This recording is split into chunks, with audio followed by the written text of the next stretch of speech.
खरगोश की मॉल यात्रा। एक घने जंगल में एक चंचल खरगोश रहता था। वह बहुत जिज्ञासु था और नई चीजें देखने का शौकीन था। एक दिन उसने पक्षियों से सुना कि पास के शहर में एक बड़ा मॉल खुला है, जहां हर तरह की चीजें मिलती हैं। खिलौने, कपड़े, खाने पीने की चीजें और बहुत कुछ। खरगोश को यह सुनकर बहुत रोमांच हुआ। उसने तय किया कि वह भी मॉल देखने जाएगा। लेकिन समस्या यह थी कि शहर दूर था और जंगल के जानवर आमतौर पर वहां नहीं जाते थे। फिर भी अपनी तेज फुर्ती और चालाकी के साथ खरगोश ने सफर शुरू किया।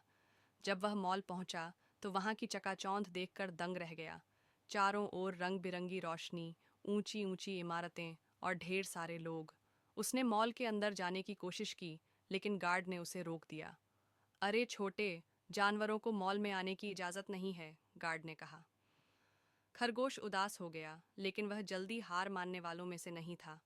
वह पास के बगीचे में जाकर सोचने लगा। तभी उसकी नज़र एक बच्चे पर पड़ी जो आइसक्रीम खा रहा था और अपने जूते खोलकर बैठा था। जैसे ही बच्चे का ध्यान कहीं और गया, खरगोश ने झट से जूते पहने और उछलते कूदते मॉल के अंदर चला गया। मॉल के अंदर सब कुछ उसके लिए नया और अद्भुत था। वह खिलौनों की दुकान में गया, जहां ढेर सारे टेडी बियर और कारें थीं। फिर वह फूड कोर्ट पहुंचा, जहां खाने की खुशबू से उसका पेट जोर जोर से गुड़गुड़ाने लगा। उसने देखा कि एक कोने में गाजर का जूस बिक रहा था। बिना समय गंवाए वह वहां पहुंचा और छलांग लगाकर जूस के गिलास में मुंह डाल दिया। तभी दुकानदार चिल्लाया, अरे, ये खरगोश कहाँ से आ गया? लोगों की भीड़ इकट्ठी हो गई और खरगोश को लगा कि अब पकड़ा जाएगा।